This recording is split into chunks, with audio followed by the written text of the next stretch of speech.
Salut à toi, alors aujourd'hui une vidéo un petit peu spéciale parce que je te montre une recette d'un tacos fait maison, sain pour prendre de la masse. L'avantage de ce tacos, c'est qu'il est vraiment complet. Tu auras des protéines, des glucides et des lipides. Et le deuxième avantage, c'est qu'il est très dense en calories et permettra de ménager ton estomac. Pour ceux qui seront sèches, je vais également montrer une version moins calorique.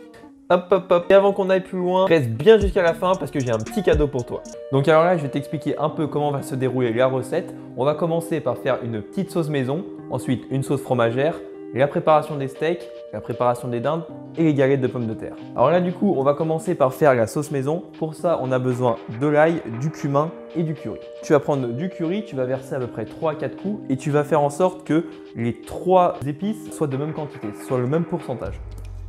Donc maintenant, on va verser du sucre, mais il faut faire très attention avec le sucre. Ce qu'on veut, c'est vraiment recouvrir les épices, mais pas non plus faire une trop grosse couche. Il faut vraiment que ce soit très fin. On va appliquer du vinaigre jusqu'à ce que ce soit pâteux et pas friable.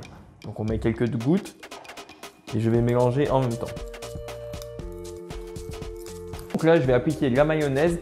Je vais mettre entre 2 et 3 cuillères. Le but, c'est d'atteindre un jaune moutarde. Comme là, tu peux le voir, on est plus sur un bronze marron.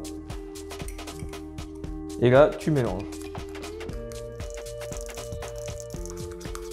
J'ai rajouté 2-3 cuillères pour avoir au final ce résultat.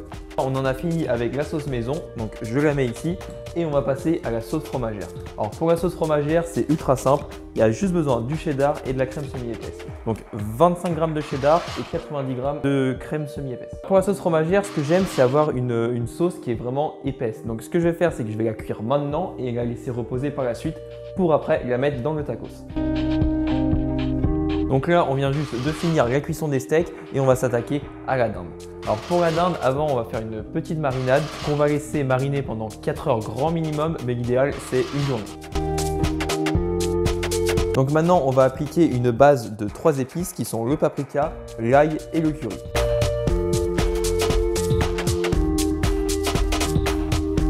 Après, il y a d'autres épices en facultatif qui sont le curry, l'ail ou le gingembre. Donc pour l'huile d'olive, on va mettre à peu près 3 filets. Donc comme on peut voir là, ma viande est un petit peu sèche, donc qu'est-ce que je fais? Je rajoute de l'huile d'olive. Donc après qu'on ait attendu que la dinde marine pendant 4 heures, on va s'attaquer sur la chapelure. Pour la chapelure, j'ai quoi? J'ai de la farine, 50 g. Dedans, j'ai émietté des cornflakes, 10 g et j'ai mis 1 g de sel. De l'autre côté, j'ai un œuf entier broyé. Donc je commence par prendre ma dinde pour la mettre dans la farine.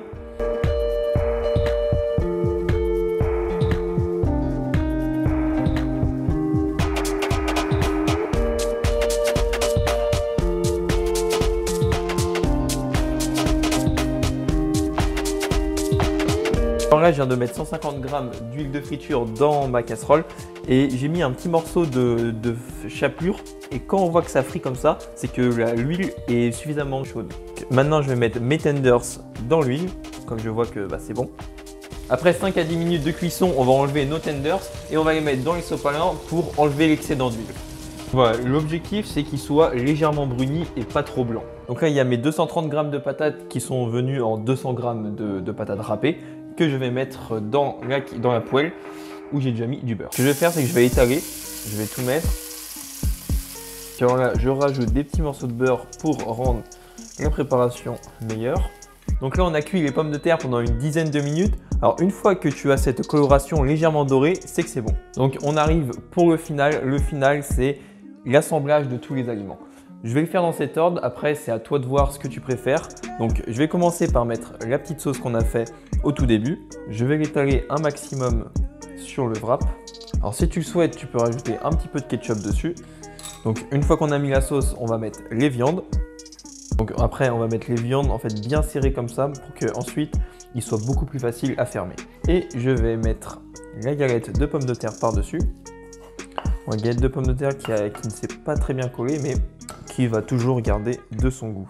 Et on conclut tout ça avec une petite sauce fromagère par-dessus. Donc voilà, le tacos est rempli.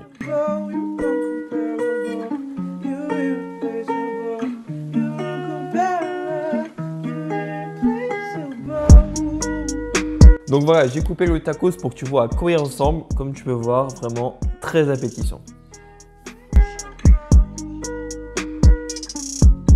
peut-être qu'aujourd'hui, tu n'arrives pas à prendre de la masse. À chaque fois que tu te pèses sur la balance, tu vois à peine 500 grammes alors que tu t'es défoncé à l'entraînement, tu as mangé comme un malade, mais toujours rien.